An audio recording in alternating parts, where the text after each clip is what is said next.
jump right in. It's kind of, should seem kind of familiar at this point, you know, a diagram like this. And then in terms of stimulus, right, an input to a control center, in some way there's going to be an output ultimately to an effector, right? There's going to be the same kind of language. In fact, most of that language that you see with stimulus, all that, that's about the nervous system itself, right? You know, the endocrine system is going to follow this same pathway. That's why the nervous system will be with us throughout the entire semester in some form or another, right? Because it's controlling all these body processes. Right? But what we mean by sensory input, right? The object is going to be sensed, or something as a stimuli is going to be sensed in some way, whether it's something inside your body or whether it's something external to you. Right? It's going to be sensed, it's going to be picked up by some kind of receptor in some way. In this case, the example here is electromagnetic waves going into the back of your eyeballs, stimulating them. It's going to turn into some kind of electrical code, electrical pattern that's going to be interpreted by the brain. Right? That's going to be the integration center right here. Whereas we're really going to get into what the integration center means, right, for these couple of lectures. And then the only reason we're taking in information is to build a picture world and to do stuff with it. So there's going to be all sorts of magic happening here, and then there's going to be some kind of response in some way, right?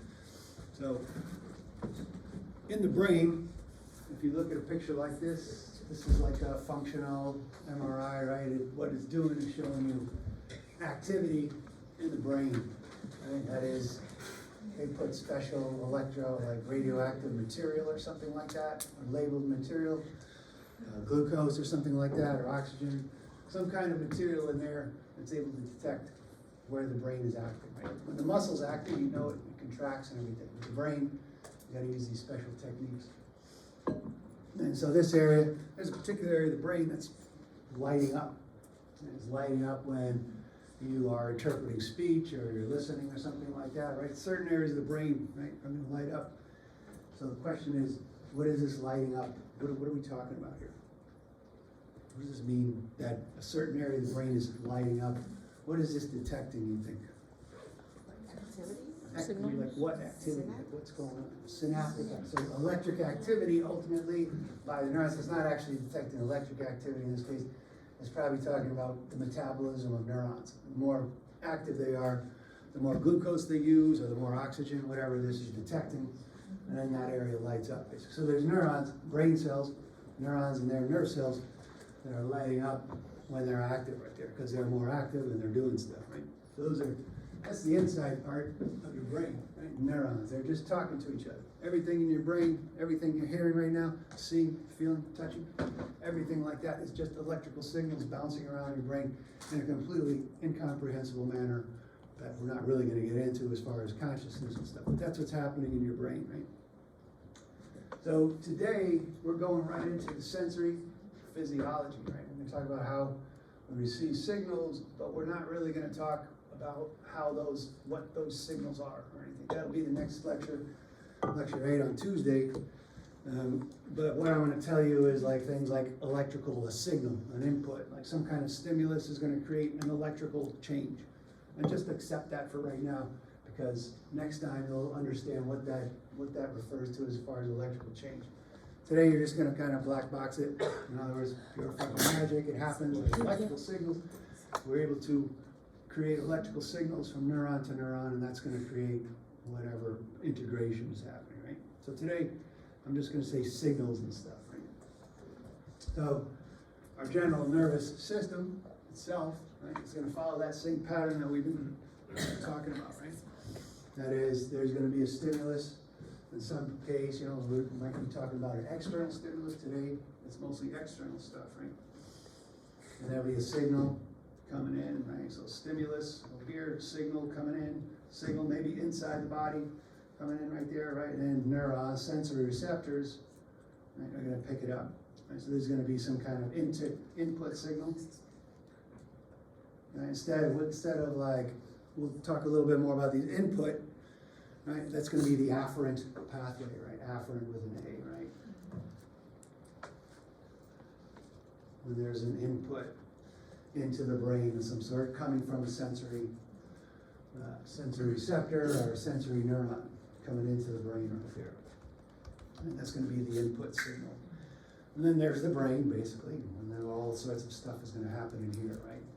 All sorts of magic, it's gonna decide what to do about it, and there's gonna be some kind of output signal, right, through these efferent or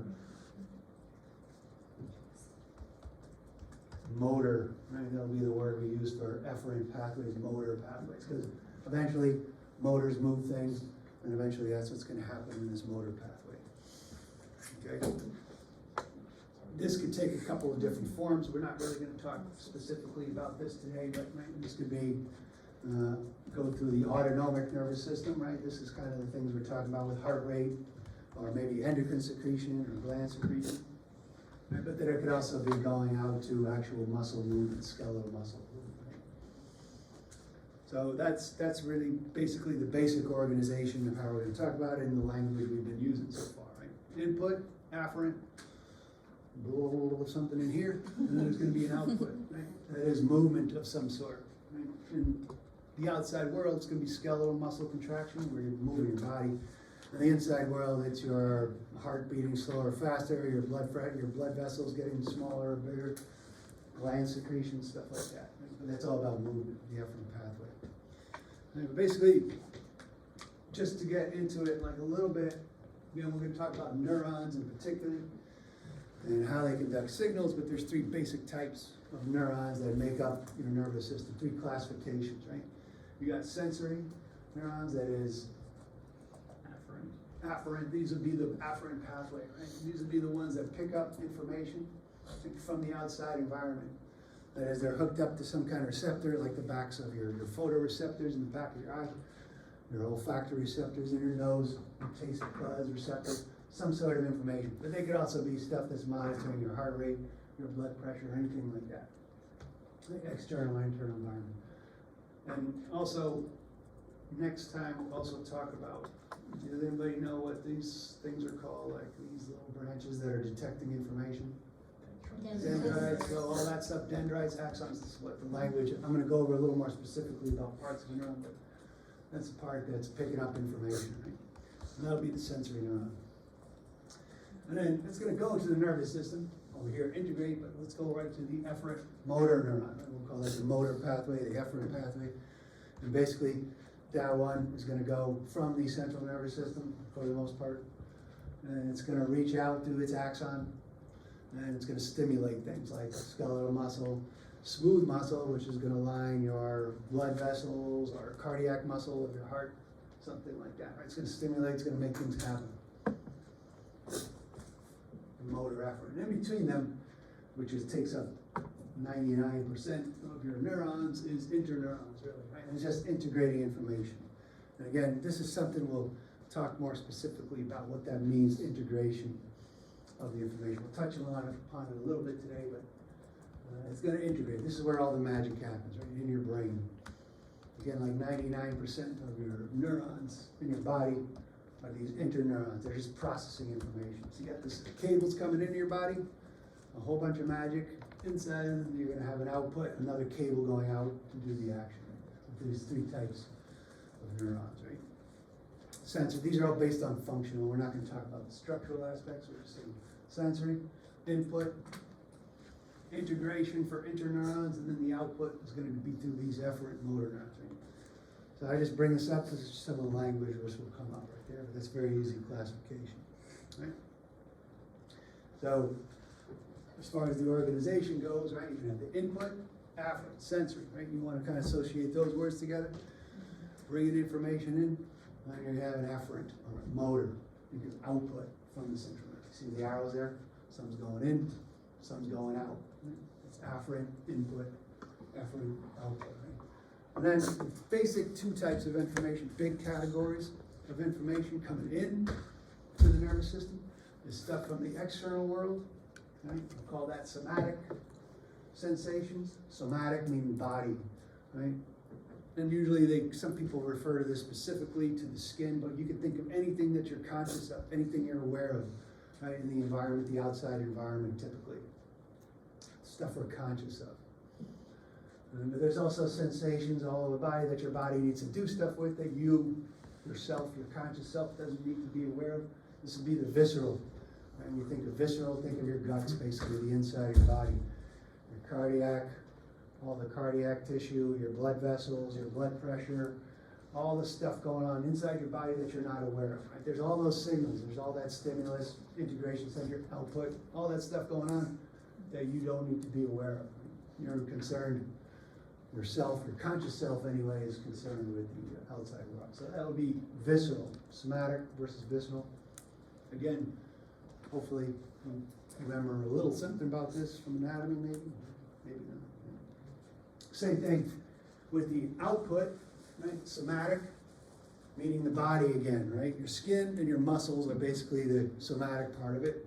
The muscle part is the somatic efferent pathway. Okay?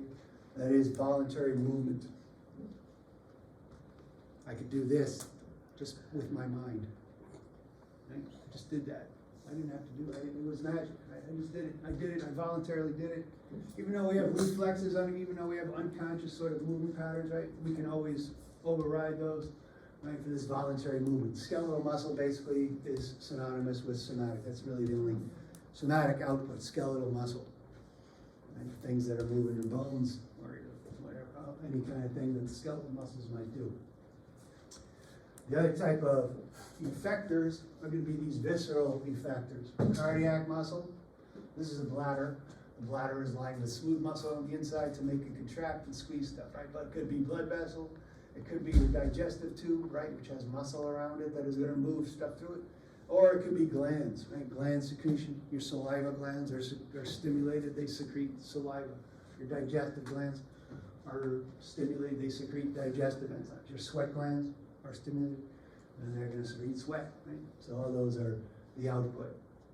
And all that you can't control, right? You don't have control over that.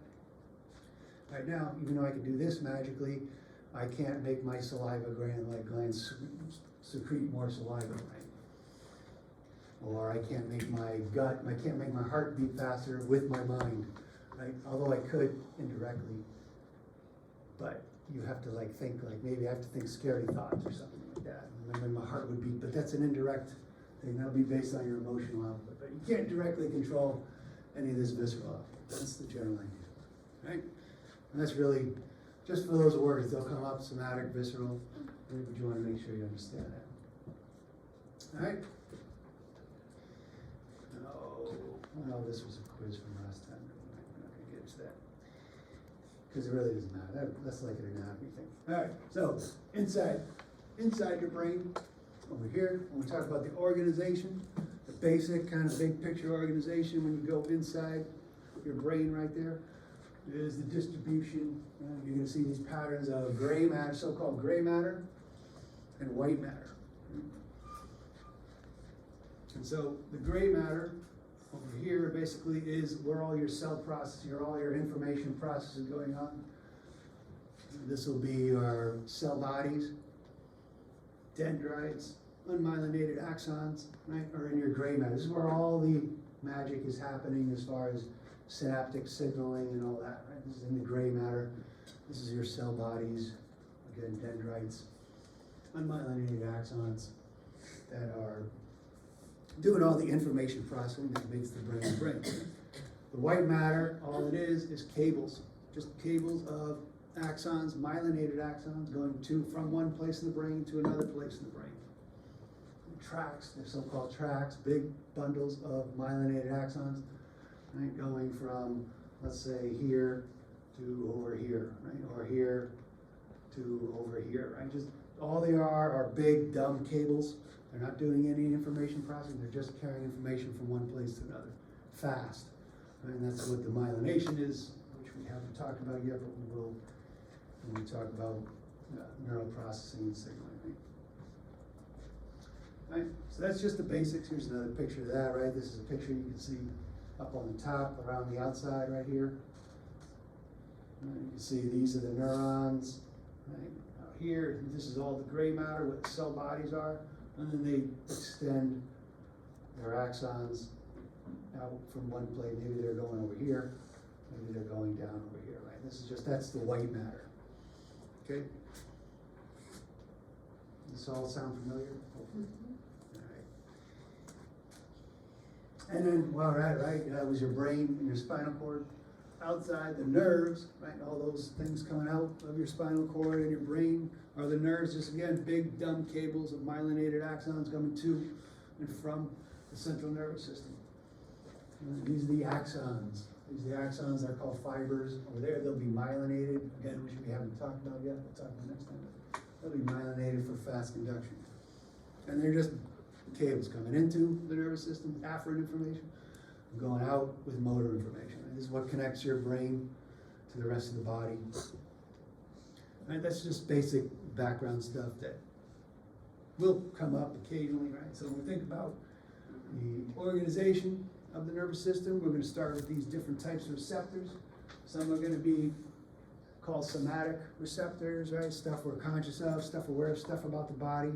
Right? They're going to bring through sensory. They're going to be picked up by sensory neurons, right? Afferent fibers within the nerve.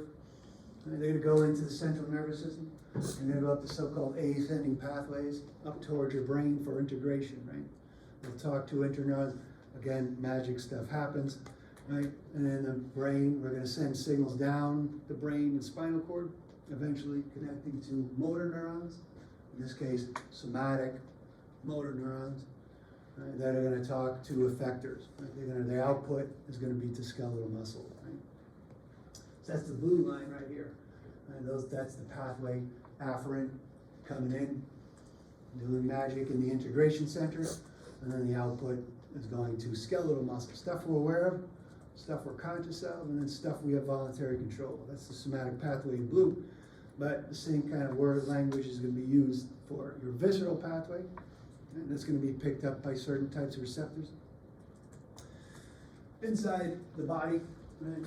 Talking about stuff we're unconscious of.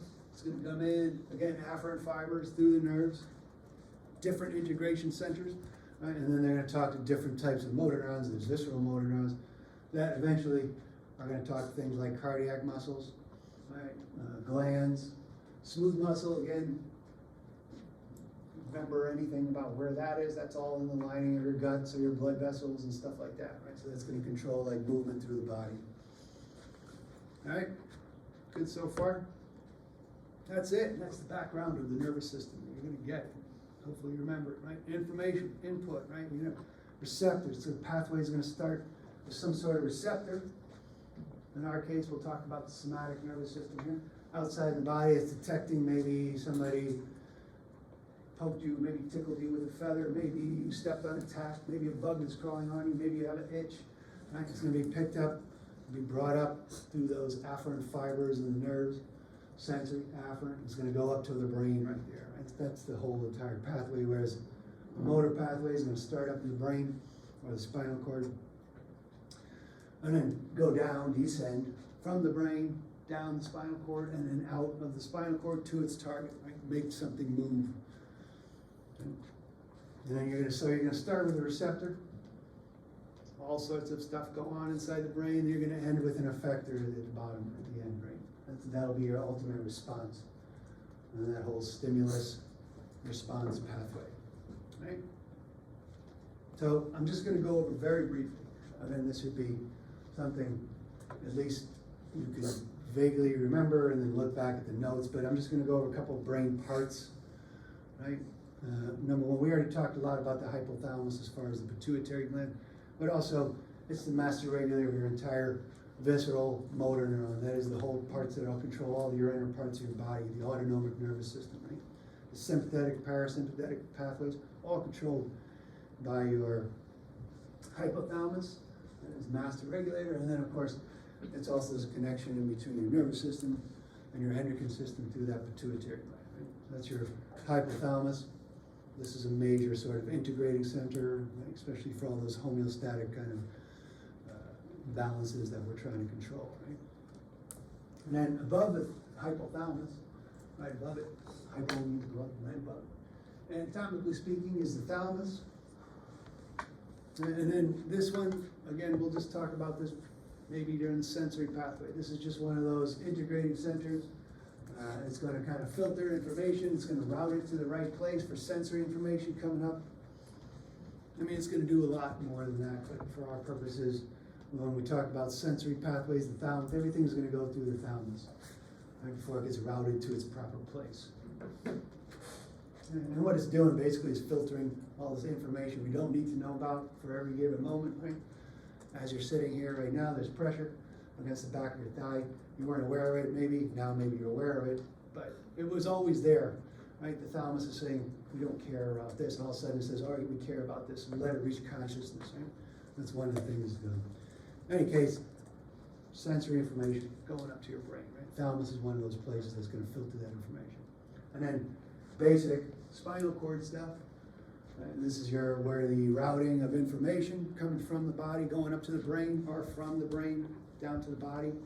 And you hear those when we talk about ascending and descending information. Right, over here, white matter tracks, just big, just like your nerves. Yeah. It's the brain and the spinal cord, the CNS, and everything that branches away from that is basically. Right. So everything inside your skull, inside the vertebral column, right, your vertebrae, is the central nervous system. That's doing all the information processing for the most part. Your outside cables going to and from are your nerves, right? That's the bottom, like, sort of big categories of stuff. Which you make a bigger deal about anatomy, but here, because we're going to be talking more about like the actual signals moving through. So in this case, the spinal cord, if you look at a section, right, you got the white matter on the outside, which means like all these green, they're actually white matter, right? This is tracks coming in. Information comes in and then goes up, right? It's going to go through these tracks right here, the white matter around it, right? But your spinal cord is also, we can do very basic reflexes, spinal reflexes, right? That is, information's going to come in, right? And then talk to motor neurons on this side, and then go right. So there's a lot of stuff that could happen right in your spinal cord without the higher areas being involved, these spinal reflexes, right? And that's really the background you're going to get on the spinal cord. Right? Big tracts of myelinated axons going up, big tracts of myelinated axons going down, and then also local reflexes, right? The spinal cord can handle that don't involve big, higher centers of the brain. Okay, all this all sound familiar so far, right? Yeah.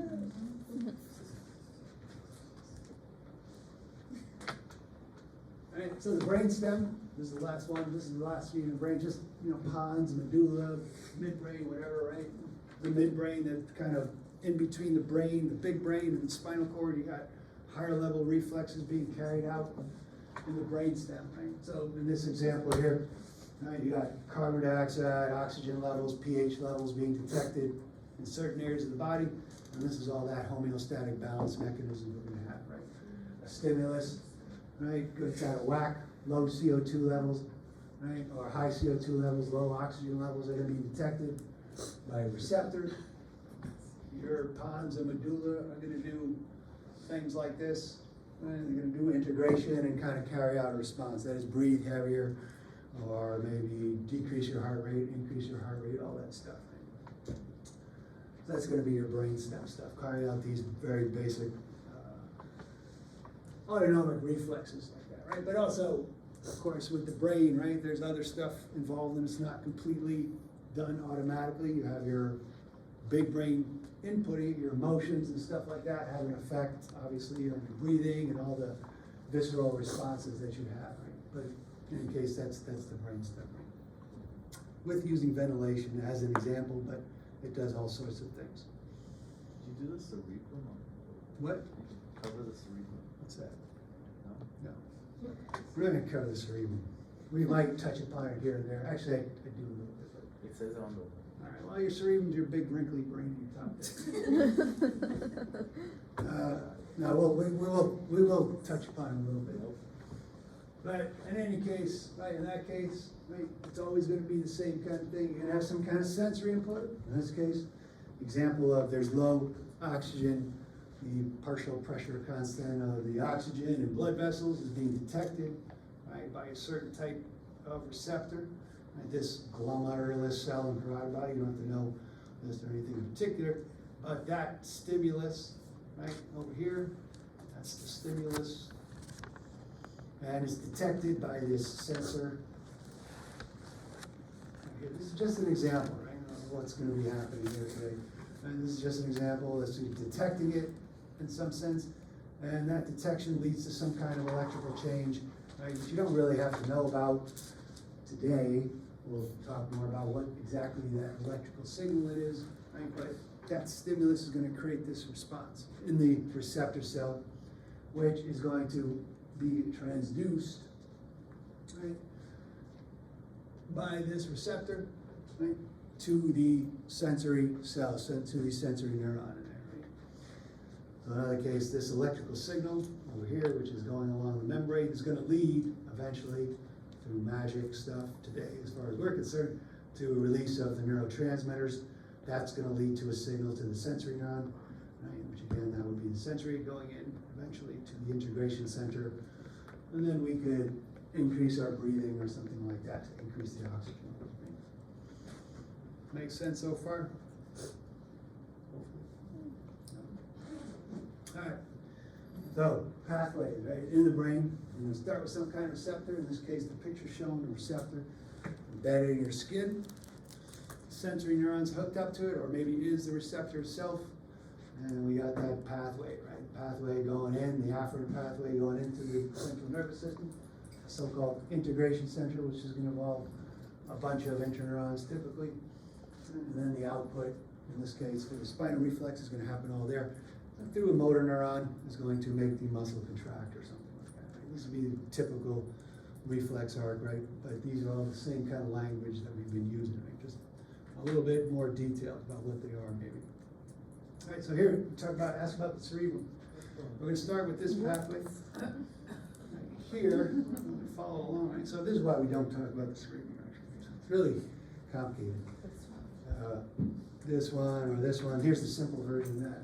Basically, anytime you start talking about upper brain shit, it's like super, super complicated. You'll never understand it. If you could understand it, you'll win a Nobel Prize. You write a book about it. Nobody really can give a real good kind of, I mean, you can talk a lot about it. You can understand it a lot more than you do, but to ultimately to understand it, you know, it's gonna be beyond the scope of, yeah, right? So for instance, here's a picture. This picture, it's sensory information going in your eye. It's stimulating certain photoreceptors in your eye. Right? It's going in the back of your brain. It turns into electrical signals. All this picture is straight lines. No Right? way. You don't look at it. You look at it to the side. You see little round things, right? But they're not there. That's your brain doing things. That's your brain, like saying basically all these optical illusion things are taking advantage of the fact the way our brain works. Right? They're taking advantage. They can do these little optical illusions like this. Or like this. This hurts some people's brains, but there's just two circles right there. But the way they drew it, it looks like there's movement around it, right? But if you don't believe me, right, I drew these two circles right there. Those are just two circles, right? The way they draw it is taking advantage of the way your brain processes information, right, based on the natural world. Normally, out in nature, you don't have little spiraling things like that, right? That would mean something. Here's another thing. Those two lines, are they the same? Yes. You sure? No. How about now? Are they the same? No. I mean, of course, they're the same. You just saw them, right? But they look different sizes based on the fact that your brain interprets things. It's using all these sort of contexts to give you the sort of depth information, right? That's basically the bottom line, right? Again, over here, those are the same lines, right? It just looks, your brain is doing stuff. It's not just purely signals going in the back of your brain. That's where the magic happens. That's why we don't talk about it. How about her? Stare at that red dot. Just stare at it. Remember this one? Stare at the red dot for like, just keep your eyes on it for 10 minutes.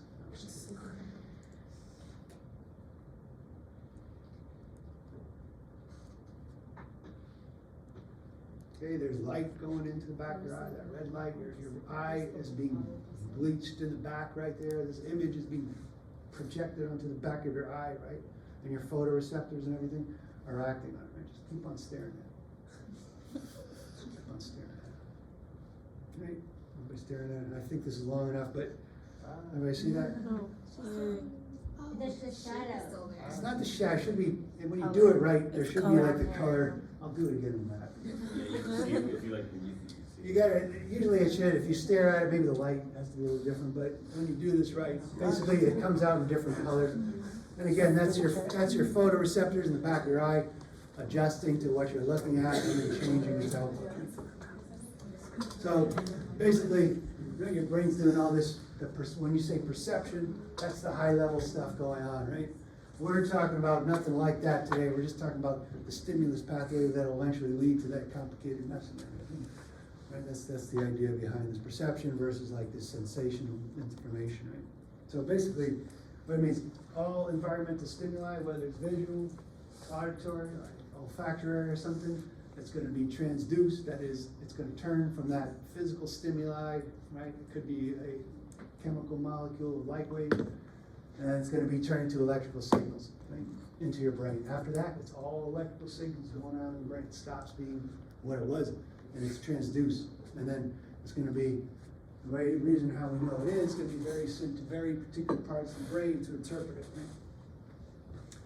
That's basically what we're gonna get into that first part of that transduction, right? And then see how a little bit, how the brain knows a little bit now what it is, right? So here's a picture of the pathways, your visual pathways, right? There's stimuli, these represent like light waves, actually photons, depending on what kind of physics you are. And they're gonna go back in the back of your eye, they're gonna stimulate photoreceptors, right? And then that signal, right, routing through those wires in your brain, are gonna be passed to the back of your brain, right? The back of your brain, your occipital lobe is gonna be interpreting information, right? That's all light. All it is a physical stimuli, right? Energy, basically, right? Whatever light is, right? That's another complicated question, but they're gonna stimulate very particular photoreceptors, right? They're gonna capture that energy and turn it into a neural impulse, right?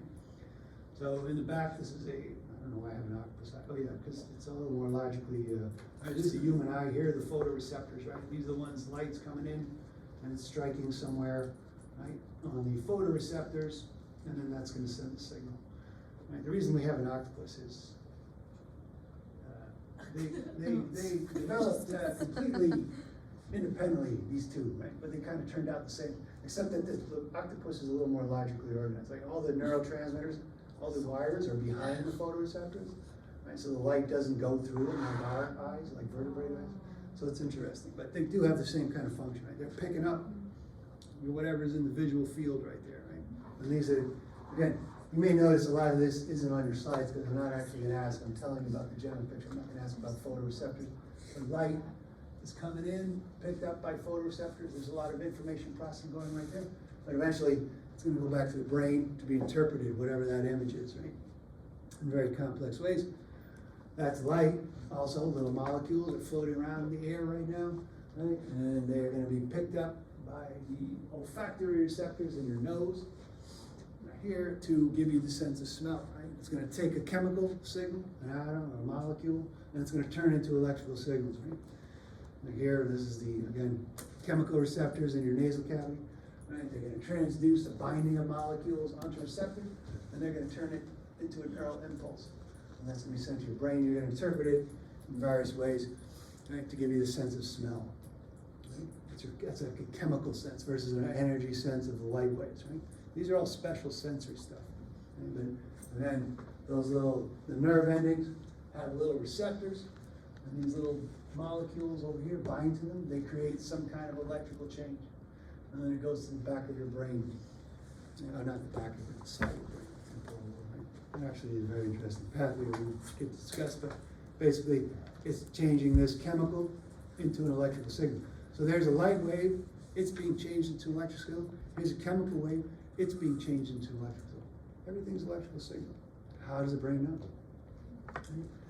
So over here, this is just a couple of examples of different types of sensory receptors. Sometimes the dendrites themselves have specialized endings that are going to be able to detect the stimuli. Sometimes they're modified to kind of be a little more complex type of one. And sometimes the sensory nerve dendrites are hooked up to individual receptors, like we just saw, maybe in the eye, the photoreceptors in the eye eventually, right? And we'll see this. So there's different types of the way we can get the actual signal, different types of sensory receptors. But on any of them, right, we have to convert that stimulus, light, chemical, mechanical, whatever it is. And we're gonna change that actual physical thing into a into an electric. Actually, first we're gonna change it into a chemical signal. Because there's gonna be electric magic happening here, again, a signal that we'll learn about next time. But that's ultimately you're gonna release, involve the release of a chemical signal onto the synaptic neuron right there. So you're gonna go from this physical, whatever, chemical stimulus, that's gonna cause an electrical change in the transducer here, and that's gonna start this whole electric pathway. That's gonna go on the neurotransmitter, electrical signal, neurotransmitter, right? Okay, and then, you know, what this is has to do with your learning objectives, right? Every one of those little photoreceptors are optimized for light, right? They're most sensitive to light. That's what they usually pick up. If you get whacked in the head, you see stars. If you get strong enough signal, you could activate any of these receptors and they're gonna change. But mostly, when we say adequate stimulus, right, we're talking about they're designed to pick up very particular things. Right? It's most responsive. We can kind of override that a little bit, but mostly they're most responsive to that. And there's very, like, one photon of light might be enough stimulus for a photoreceptor, but you have to take a really hard whack in the head to see lights or something. So that's what we mean by minimal stimulus. These kind of things will make a little more sense when we talk about electrical changes through neurons and stuff like that, right? Especially things like radiative potential, right? And then action potential stuff. Today, we're just talking about electrical changes, magical electrical changes, that you don't have to know the details of. And then when we talk on Tuesday, because we have Monday off, remember? You know that? How do we look at the lab on Monday? We're gonna combine labs later, we'll work it out. So it's a little bit of a mess, but Tuesdays, some people have off Tuesday lab, so it'll work out eventually on 4th of July. Okay. So here's a particular type of receptor. Again, some of these learning objectives will make a little more sense once we get through. Well, hopefully they will. We'll talk about them at least more when we get to that next lecture. But basically, what we're going to see is there's some sort of stimulus. In this case, here's a mechanical stimulus. Mostly all the electrical changes, all they're going to do is open up these ion channels. Ions going to flow in. Electrical, you know, so positively charged ions are going to flow in, or negatively charged ions, or positive ions are going to charge. Anyway, there's a electrical change. That's how this is going to happen. Right? That's how the transduction happens. Right? So basically, there's going to be some kind of change. That stimulus is going to create an electrical change in the cell. In that cell, the signal is going to be passed on. Right? So all over your skin, you got different types of touch receptors, pain receptors, temperature receptors, different types of touch receptors, all picking up very particular types of stimuli. They're all optimized for very particular types of stimuli. And we're not going to go over into the details on the particular types of touch receptors or anything, but basically there's all these so-called mechanoreceptors because your skin, right, that's what's going to be in contact with the environment. You want to know if a bug is crawling on you, right? You want to know it's a bug, not a cat. And you want to know where it is on your body, right? Because you maybe want to react to it, right? So, but all these, this is the start of the signal, right? Somebody presses on your skin, right here, and that causes a mechanical change in this one. Or maybe if you press deep enough, it'll reach this one. You heat this skin up, put a lighter right here, a burning cigarette, burn it out on this. And these pain receptors here are going to pick those up.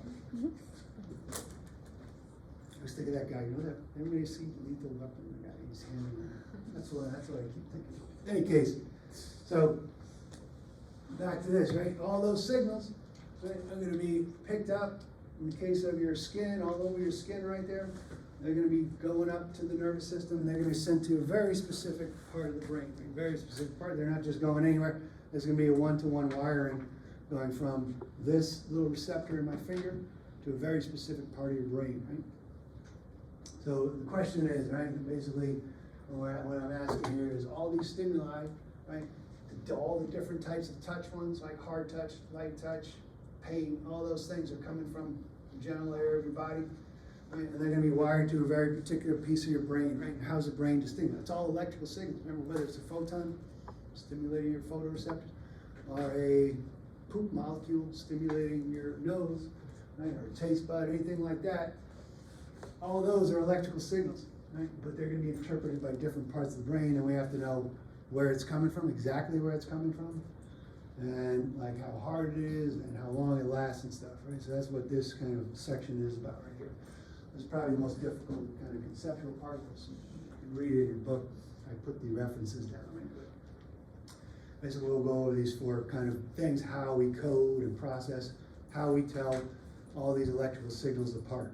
Okay, so when we look at the pathway, right, the sensory pathway, right, we're going to start off somewhere outside right here. This, in this case, they're showing fine touch, proprioception, any kind of sensory signal being picked up in your outer limbs. Right there, it's going to be a direct wire. It's going to go from here. It's going to be sent up your arm into your spinal cord, right? And all the ones that are over here are going to be kind of traveling along with the ones on the other side of the finger, and this, all the ones from this finger are going to be traveling along this finger, and these ones, they're going to be all maintain a spatial sonic consistency, a direct wiring going from one place to another. But think about this: you're driving in your car, and you see a signal that your gas tank is empty. How do you know it's your gas tank and you're not overheating? Because you know, not that you've ever thought about this, but there's a wire that makes that thing light up. That wire, if you follow it back, it's going to be hooked up to some kind of sensor, gas levels in your tank. There's a direct wiring. If you took that wire and put it on the engine heater or whatever, it would light up the gas tank, right? But it's not getting that sensor information. That is, the information is that there's a direct wiring from one place to another.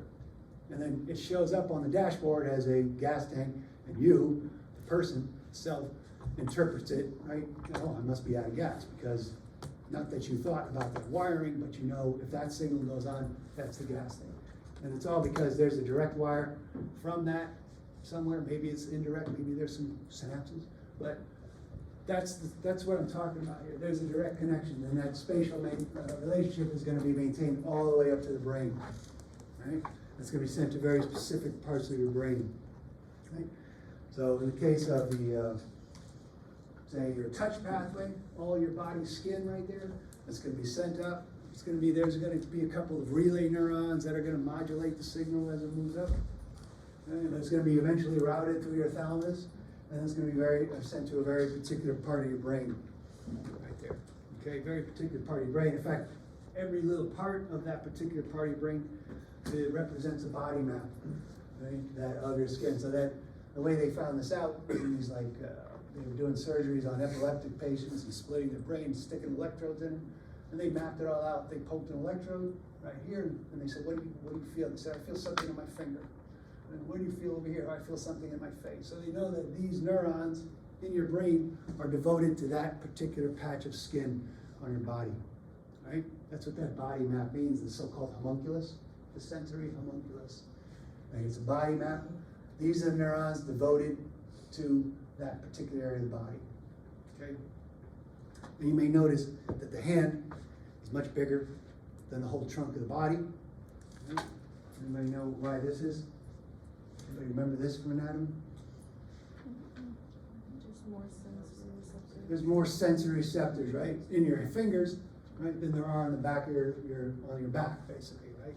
That is, the density of sensory receptors are greater, so there's more neurons devoted to interpreting what's going on there. If you were blind and you were a braille reader, that would be, your finger might be twice as big right there, because you need more, that would kind of take over, right? Your brain is plastic, it can adjust. If you lost your limb or something, maybe that arm would be gone, and maybe it would be replaced by other areas or something like that. So that's what that cortical magnification is, right?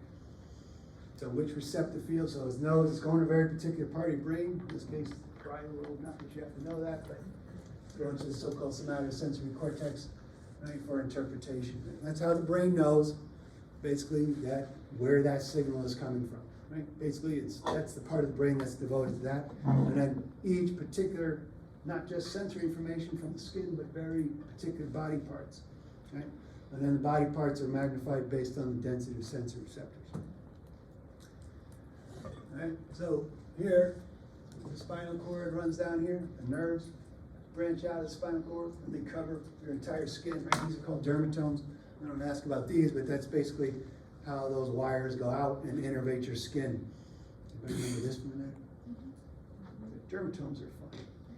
But within those dermatomes, right, you got smaller and smaller fields. Right? So they have each individual sensory neurons devoted to a very particular patch of skin, sometimes bigger, sometimes smaller. Sometimes there's ones where we can converge and make a bunch of neurons converging on one, right? So today in lab, yesterday in lab, we did a little bit of this 2-point discrimination. This is all based on the fact that individual receptors have a particular receptive field that they're covering for the body, just like that spinal nerve is covering that swath of skin. Right? In this case, the individual nerve might be covering a certain patch. Sometimes, like on the back of your body, when you don't need to know exactly what's happening because you can't even reach it when a bug crawls on you. But on your fingertips, you need to know very precisely. So in the case of your back, you might have a bunch of neurons converging on one, and as far as this neuron is concerned, it's coming from anywhere. It doesn't really, once your brain rather is getting this signal right here, it really doesn't know exactly where it's coming from. It knows it's around this general area right there. Whereas in this case, there's individual neurons, right? This is what we mean by, this is why that cortical magnification, the guy has big hands in the homunculus. Because there's more neurons devoted to analyzing that whole space. That'll be the case for like your fingertips, certain areas of your face and stuff, right? Does this make sense? Receptor fields, for people who did in lab a little bit yesterday. Okay? The size of the receptor field, basically, right? So, that is, how we get the sensory modality. It goes to a very specific region of the brain, and that specific region of the brain is mapped out according to the body right there, right? And then the next part is how long, right? What's the intensity of stimulus? Is somebody pressing on you really hard? Or do you feel a sharp pain? Is it really hot? Is it kind of hot? Like that. And how long is it lasting, right? So this is the coding of how that happens. And again, when we talk about these signals right here, we can just think of them right now as just an electrical signal like this, or like this, or like this. It's just a signal, and the brain interprets the pace of that signal, the strength of it, right, based on these patterns of activity right here. We'll talk about what this actually means later, right? Basically, when we're coding for stimulus intensity, right, the more transmitter that's released, the more the brain interprets that's a stronger signal. When you get more transmitter, by more constant signals being released, sent down from the start of the receptor all the way down the axon. Again, the more signal, the more transmitter release, the brain's going to interpret that as a very strong signal. Right? That's how we code for stimulus intensity. Right? Again, the action potentials is something we'll talk about right now. We can just think of them as a signal. That's how we code for intensity. And then over time, if it keeps coming, right, it's going to keep coming. That makes sense, right? The duration of the stimulus is going to be marked off by the continuous release of neurotransmitter at the other end right there. Right? That would be the duration. That's all fairly simple. And again, we'll talk about these, what actually all these are right here, what they mean right here, and how there's differences in between the type of signal we can get from different receptors. Okay? So, in your skin right here, these are different types of stimuli you might get picked up by very particular receptors.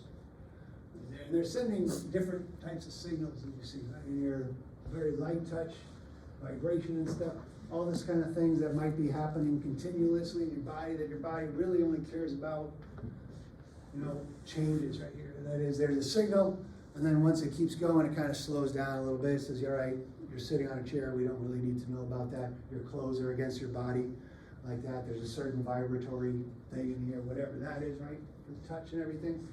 Your body just wants to know about changes, so it sends it at the beginning, and then when the signal stops, it sends another signal. That's how your brain kind of gets used to these so-called tonic signals right there. And then these would be other ones you'll want to know constantly, a constant monitoring. Over there will be sent by a continuous signal from the brain. Again, when we talk about tonic receptors versus phasic receptors, The tonic ones are the ones that are gonna be continuously monitored and keep a signal, whereas the phasic ones are gonna be the ones that are gonna just start when the signal starts or stops, right? That'll be basically detecting changes. And we'll do a little experiment today, today in lab, which I think some of you, we have actually missed because people complain about the test all the time, but that's my fault. Anyway. All right. So basically, this is what we went over. Definitely, I put some references. Check with me. That's from my 8th edition, maybe a little bit different, but you can look at the subject matter and kind of find out how the brain basically, how it knows, where the information. Remember, it's all electrical signals. How does the brain interpret electrical signals one from another? Right? They're going to very specific regions of the brain interpreting that specific information. And there's certain coding signals that are going to tell it exactly a lot more about the details of it, right? So that's that, right? So the next, and because I skipped hearing and stuff, really this will really just finish on one particular type of pathway, sensory pathway. And why not talk about pain? We're going to talk about pain, right? So in your hand, again, you have different types of receptors. Some of them, right? In your homunculus, over there, you tickle.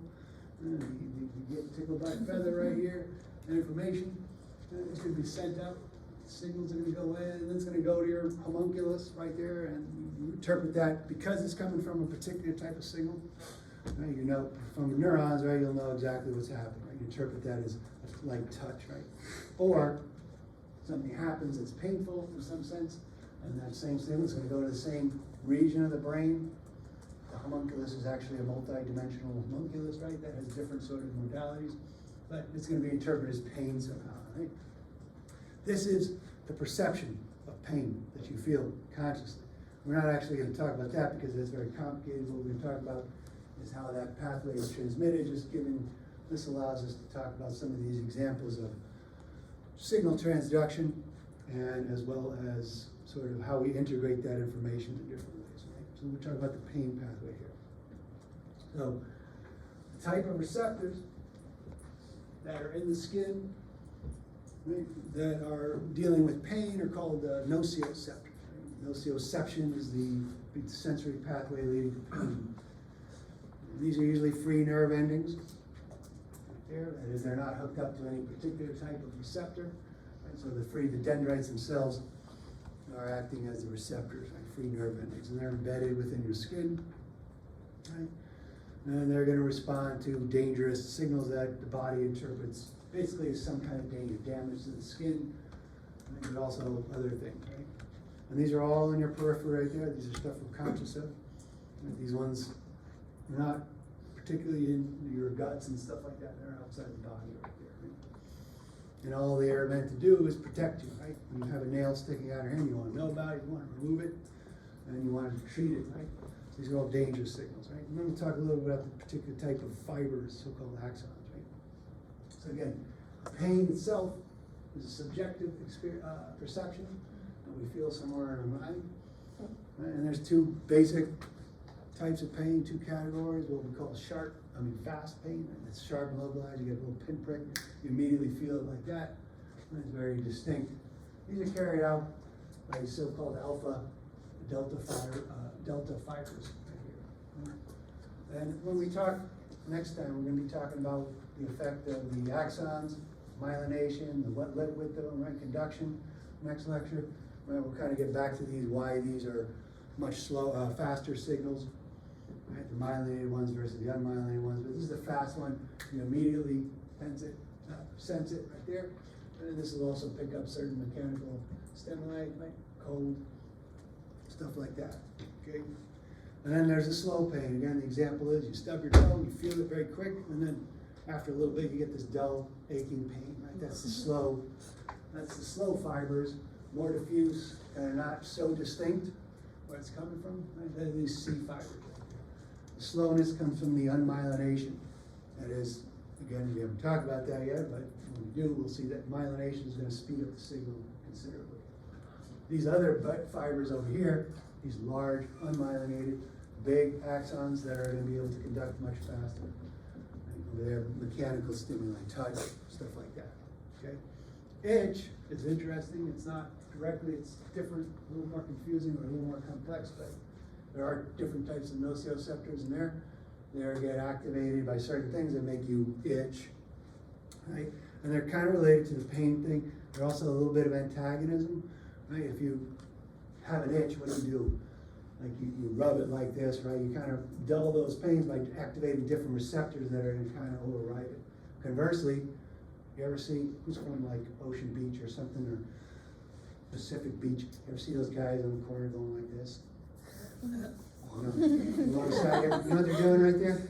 You know why they're itching? Yeah, they're you know, like opioids and stuff, things that relieve your pain inside also happen to make you itch, right?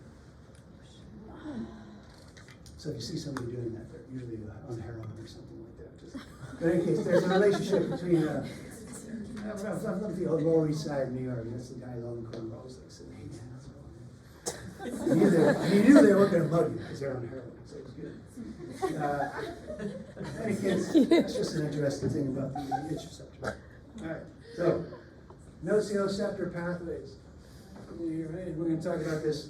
There's different kind of things that are gonna stimulate it, but when you think about this, like histamine, right? These are all stuff released from like an injury site.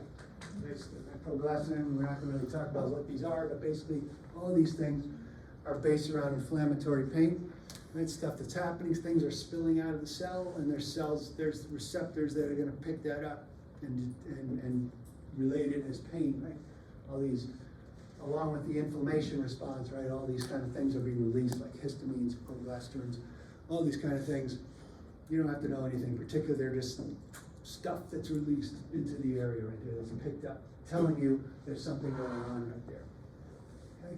So we'll kind of go into a little bit of these different things about the pathways, right? How we have a reflex response and how that can be overridden, right?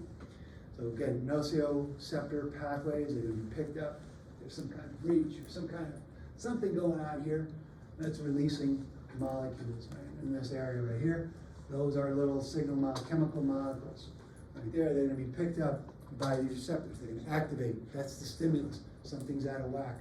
Something's out of range. It shouldn't be things flowing into this right there. And when it does, these are activated here, and they're going to send the pathway and send that axon into the spinal cord and then up to the brain, as well as local signals, right? This is what's going on with it, how it starts, right? Some kind of breach, some kind of inflammation of some sort, signals in the local area triggering these receptors, that's the stimulus, right? And then the input is going to be through these particular fibers, right? These C fibers in particular. And again, think about it in your normal pathway, the stimulus, is that some kind of inflammation, whatever, any kind of little substances released.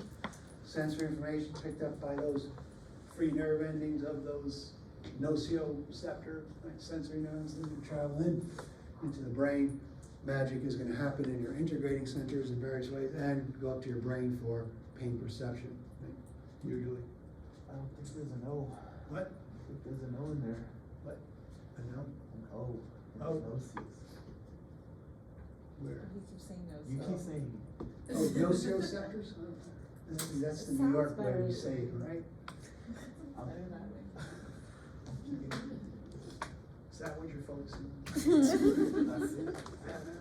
Alright, so here are these alpha motor neurons over here, right? That was funny. So basically, any kind of pain, right? In this case, the painful stimulus, right? A little sharp attack you step on. And this is just saying, you don't have to know the details about what's going on here, right? But there's these reflexive actions that are actually get very complicated. When we talk about integration in the central nervous system, this is kind of what we're talking about, right? We did a little bit of the patellar reflex. All you do is you tap, right? You get a little signal, your knee kicks out. That's a very simple reflex. But if you step on tap, right? Think about it, right? The receptor, those nociceptors, all the way in the bottom of your toe are activated. They're going to travel up your leg into your spinal cord, and then here is where we're going to integrate this information. We don't want to just pick up your toe. You also have to balance your whole body, right? You're going to have contraction, you're going to have relaxation, you're going to have modification on all over your body to do that action.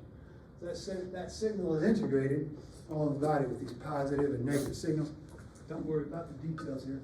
But basically, that's where the integration happens. Right? This is a reflex. You don't have to think about it really, it's gonna be done automatically at the spinal cord level. But also, that information is gonna travel up to your brain, right, that's going to tell you, oh, dumbass, you just stepped on a tap.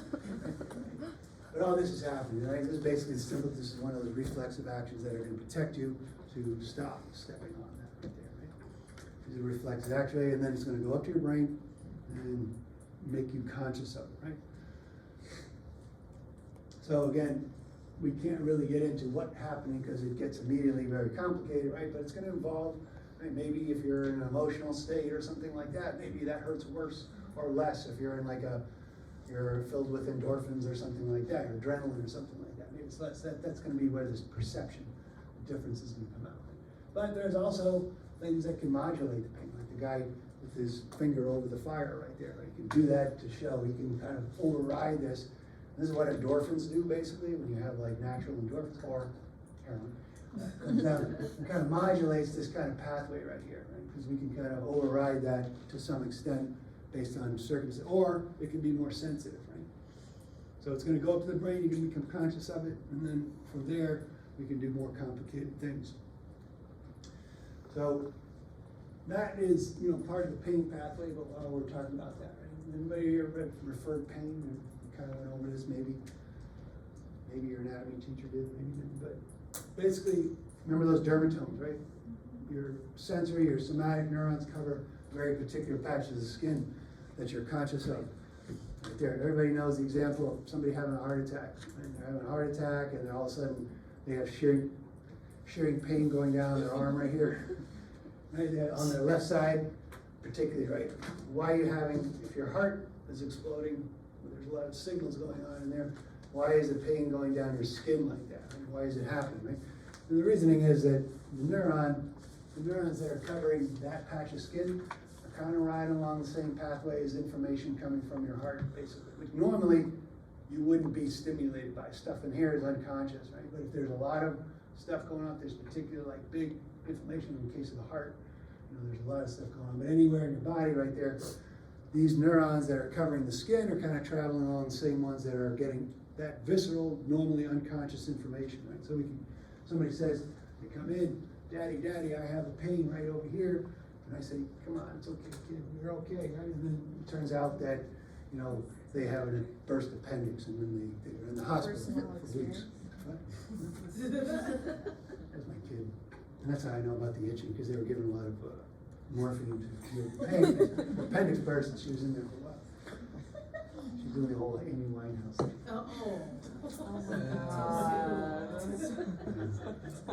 In any case, all of the body, right? And the idea behind this referred pain, which, you know, something that comes up. People have weird patches of skin that are innervated, and basically that are not normally conscious.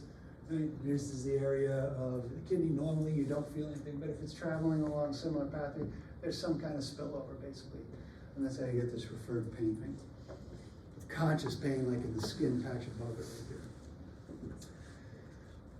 there. Right, so that is kind of the pain pathway, but also again going down, like stopping the pain. Let's look at how different ways pain is going to be modulated. Right? And there's also so-called gate control theory, right, where we can kind of override stuff, overstimulate your touch receptors. And then there's other like drugs, these, and you know that word I'm not going to even try to say it. All right, all those. Right? Normally, you know, those slow C fibers that are the nociceptors are in there. If there's no pain, we don't want the brain to think there's pain. So there's no signal, number one, but there's also a so-called inhibitory interneuron. Again, we'll talk about what exactly that is, but basically inhibitory neurons stop signals from being sent on. So you have this constant inhibition of this pathway because we don't want to misinterpret anything, right? So any kind of maybe small changes might not be really sensed by the brain because that pathway is shut off, and this is happening in the spinal cord, right? This inhibition, tonically active, inhibitory.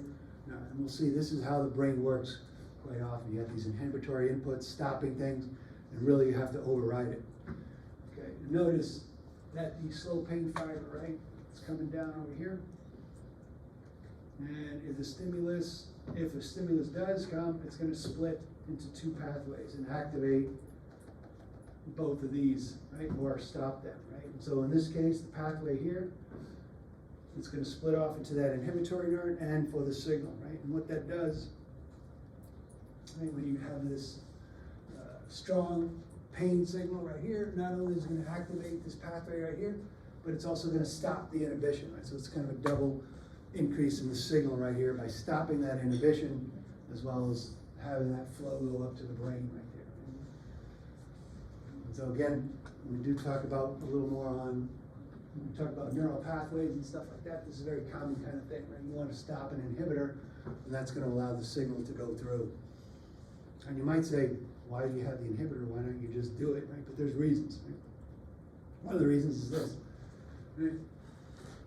Again, when you have some kind of pain, even an itch or something like that, we can kind of override if you hurt yourself and kick your elbow or whatever, and you're rubbing it, right? And that kind of overrides the pain to some extent. The touch receptors are being stimulated, and when they do, these fast alpha beta fibers that are going to mediate touch stuff are coming in. They are going to increase the signal on that inhibiting neuron, which is going to inhibit that pain pathway right there, right? So in this case, the pain is being modulated right in the spinal cord right there by different receptors coming in, being stimulated and touched by rubbing or whatever you're doing right there. Or you can also, no, let's not talk about that, right? So you go over here, and that kind of stop the pain pathway. That's the kind of rationale by why when you're rubbing some kind of painful thing, it kind of makes it feel better, right? That makes sense? Sure does. That's modulation, right? The other type of modulation, how we might modulate pain, is taking certain kind of drugs that are going to kind of block some of the inflammatory sort of particles that are coming out, right? So aspirin, right? The classic pain reliever right there is blocking the so-called, that molecule right there that's causing some of the stimulus right there. That's how aspirin works at the site of injury, right? Not in your spinal cord, but out at the site of injury. It's okay. It's not. The greatest sound. This is like a Pavlovian response. Yeah. In any case, that makes sense too, right? This is at the site. So where is aspirin working? Out in the skin, out in the periphery right here, right? It's going to be like, blocking the effector. This is why aspirin relieves inflammation, but also the site, right? Also the inflammation feeling, like the feeling of pain coming from there, right? So the other thing, what I mentioned with endorphins and stuff like that, this is like a top-down one. This is happening in the central nervous system. Right? It's flowing down from the brain. There's endorphins, natural endorphins. This is what opioids kind of act on, these endorphin receptors. And that's why it blocks pain, but it's happening inside the spinal cord. And basically they're going to synapse with some of those inhibitory or some kind of pathway right there and block the signal in the spinal cord right there. Right? So your decrease release from the neurotransmitter. Over here you can synapse with it and decrease that, inhibit it, or you can inhibit those other neurons that are going up to the brain right there. So this is happening in the central nervous system right there. Okay. Does that make sense? How that's happening, pain modulation. Okay. And, oh yeah, so then I guess I wisely stopped about hearing, which is really interesting actually, but I sense that your interest only goes so far. If you want to look at those slides and stuff, and if you want to go over with me, maybe I'll do a little extra credit, like 10-point quiz or something like that, but if not, then don't worry about it, right? It is interesting, it's good kind of examples of pathways and modulating neurotransmitter, transduction and stuff like that. All right, any questions? Yes? When are you gonna do this extra credit? Sometime before the exam or something. It'll probably be a separate kind of thing. So the day of the exam, maybe I'll pass out an extra one for anybody. Tell me if you want it, and I'll print out like the day before. But really, the material that you have is enough. If you're already familiar with this, maybe that'll give you a boost. But if you're not, it is kind of complicated, So maybe focus on the stuff you actually have to learn for the actual exam right there, right? All right, so we'll see you up. We can stop. If we have any questions, anybody wants to